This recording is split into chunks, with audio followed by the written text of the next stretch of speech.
apa sih manfaatnya ilmu teknologi atau ilmu akhir zaman ya, buat kita semuanya gitu kan.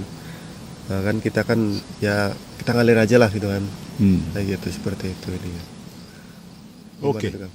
Jadi maksudnya ya ngapain mikirin akhir zaman Iya, kan? kayak gitu. Udah kerja ngalir aja kan? Iya. Yang penting sholat, yang penting puasa, begitu aja kan? Iya. Oke. Ini keliru besar karena begini. Kalau begitu, kalau berprinsip begitu, mengabaikan hadis-hadis akhir zaman dong. Padahal Rasulullah SAW sudah menyampaikan. Contoh, fitnah terbesar bagi umat Islam, bagi umat, ya, sejak manusia lahir ini, Dajjal nih, bagi kita nih. Fitnah terbesar akan dialami oleh masa kita ini. Nah, berarti akan banyak orang yang akan menjadi pengikut Dajjal. Lah, kalau kita tidak mendalami, mempelajari, mengamati seluruh hadis-hadis akhir zaman, kita tidak mengamati yang Rasulullah sampaikan bahwa di akhir zaman akan ada orang-orang bermimpi-mimpi, ya, sebagai petunjuk, sebagai kabar gembira, sebagai peringatan, bahaya dong. Kita bisa jadi anak buah Dajjal kan? Nah, satu.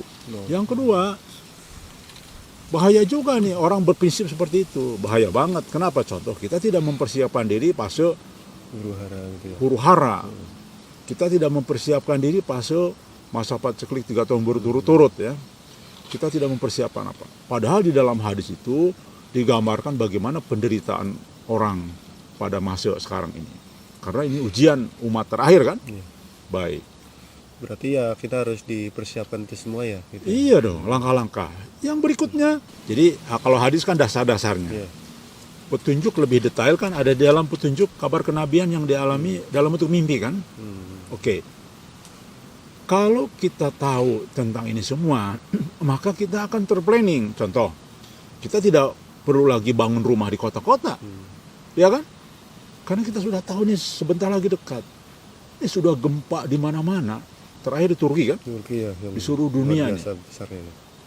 Apa ulama sepakat yang disebut oleh baginda Nabi Muhammad SAW, ciri-ciri Al-Mahdi sudah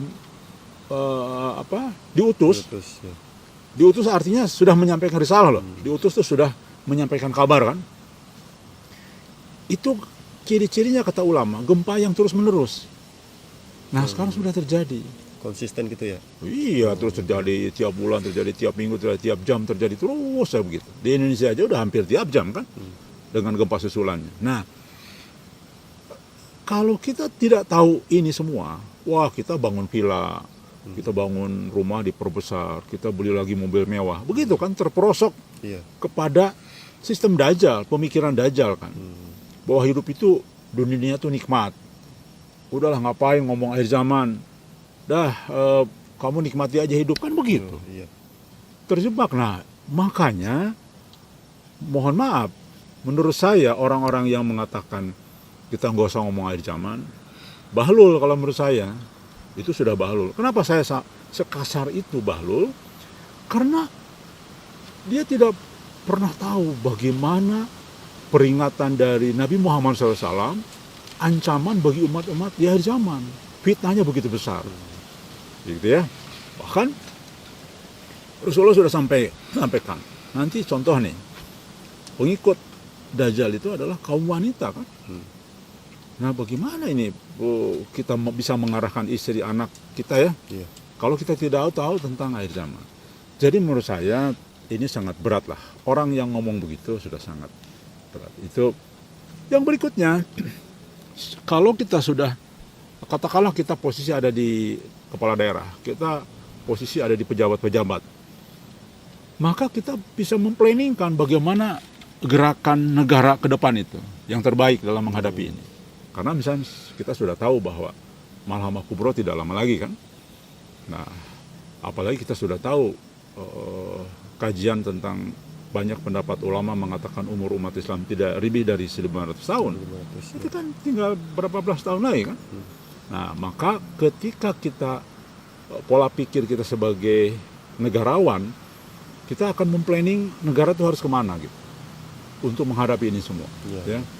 Kalau perlu karena kita sudah tahu akan ada Malhamah Kubro, kalau perlu ngutang pesawat paling canggih 1.000 pesawat ke berbagai negara ya. Iya. Nanti dibayarnya 20 tahun kemudian kan bisa. Ya kan?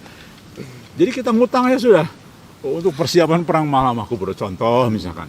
Jadi pola pikir, strategi bisa kita lakukan ketika kita sadar bahwa akhir zaman sudah di depan mata.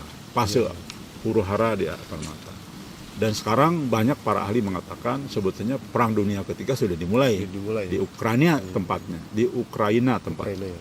Karena sekarang ini perang antara kelompok Rusia dengan kelompok NATO. Oh, gitu. Cuman tempatnya di Ukraina, semua senjata sudah dikirim kan. Semua ahli, semua segala macam. Jadi tapi guidance kita di dalam mimpi Muhammad Qasim, Malhamah Kubro itu ketika Turki mulai jatuh diserang dan Arab Saudi. Disitulah terjadi mulai hitungan Malhamah Kubro ya. Iya. Saya kira kurang lebih begitulah manfaat. Iya. Kita tahu tentang mempelajari tentang air zaman. Maka saya menyarankan kepada semua umat Islam, tolong kami Gajah hanya bisa menghimbau, ya, tidak bisa memaksa bahwa ini sudah masuk fase itu. Coba cermati semualah tanda-tanda di Arab Saudi ya, di Jazirah Arab, tanda-tanda di kita, tanda-tanda tentang gempa-gempa yang semua sudah rutin gempa terjadi. Seharusnya kita melek gitu tentang informasi yang baginda Nabi Muhammad SAW sampaikan.